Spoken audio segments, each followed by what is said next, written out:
दोस्तों, एक बार गौतम बुद्ध अपने भिक्षुओं के साथ एक वृक्ष के नीचे बैठे विश्राम कर रहे थे।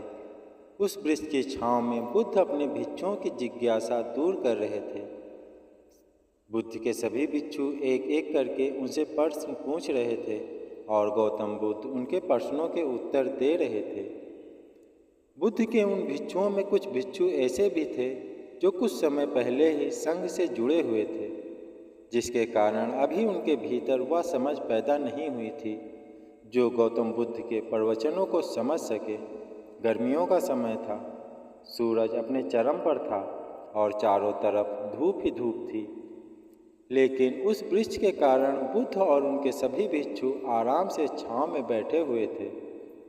इतने में ही गौतम बुद्ध के एक भिक्षु की नज़र एक बूढ़े व्यक्ति पर पड़ती है जो उस वृक्ष के पास से ही गुजर रहा था। वह भिक्षु उस बूढ़े व्यक्ति को देखकर अचानक से ही हंसने लगता है। उस बूढ़े व्यक्ति की उम्र बहुत ज़्यादा हो गई थी, जिसके कारण उसकी कमर मुड़ गई थी।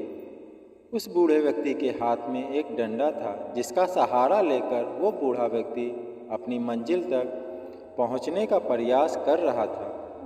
उस बूढ़े व्यक्ति का शरीर केवल हड्डियों का ढांचा मात्र था।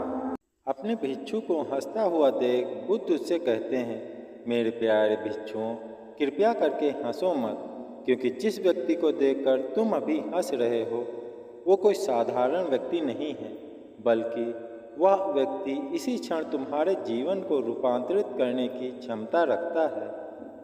जो आज तक मैं तुम्हें सिखा नहीं पाया, वह यह बूढ़ा व्यक्ति तुम्हें सिखा रहा है। इसके द्वारा दी गई सीख को बेकार ना करो। बुद्ध की ये बात सुनकर वह भिक्षु बुद्ध से कहता है कि मुझे क्षमा करें बुद्ध, पर मुझे ये समझ नहीं आ रहा है कि एक बूढ़े व्यक्ति जो खुद अपने शरीर और अपनी बीमारियों से लाचार है, वो मुझे क्या सिखा सकता है।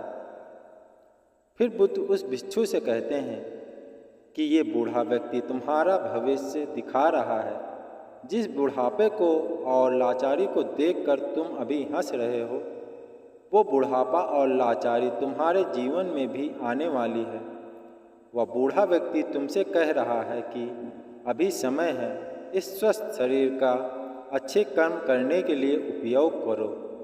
अगर तुम्हारे ये स्वस्थ शरीर तुम्हारे हाथ से निकल गया तो फिर से वापस नहीं आएगा, और अभी तुम्हारा ये शरीर सही से काम कर रहा है, जैसे कि तुम्हारे हाथ, पैर, आँख, कान और ये सभी चीज़ें सही से काम कर रही हैं।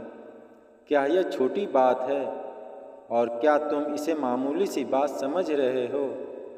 यह घटना कोई साधारण घटना नहीं थी जो अभी तुम्हारे साथ घटी, और ये घटना तुम्हारे जीवन को बदलने की क्षमता रखती है। ठीक इसी तरह की घटना ने मेरा जीवन बदला था, और इस तरह की घटना के कारण ही मैं आज बुद्ध हूँ। फिर वह भिक्षु बुद्ध से कहता है कि क्षमा करें बुद्ध, परंतु मेरा मन में यह विचार ही नहीं आया कि मैं उस बूढ़े व्यक्ति से कुछ सीख सकता हूँ।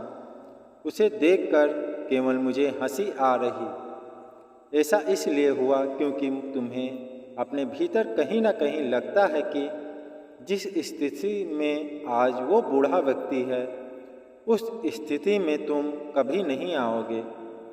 जिस बुढ़ापे और लाचारी का सामना आज वो बूढ़ा व्यक्ति कर रहा है, तुम्हें लगता है कि उसका सामना तुम कभी नहीं करोगे, इसलिए तुम उस बूढ़े व्यक्ति को देखकर हंस पाए।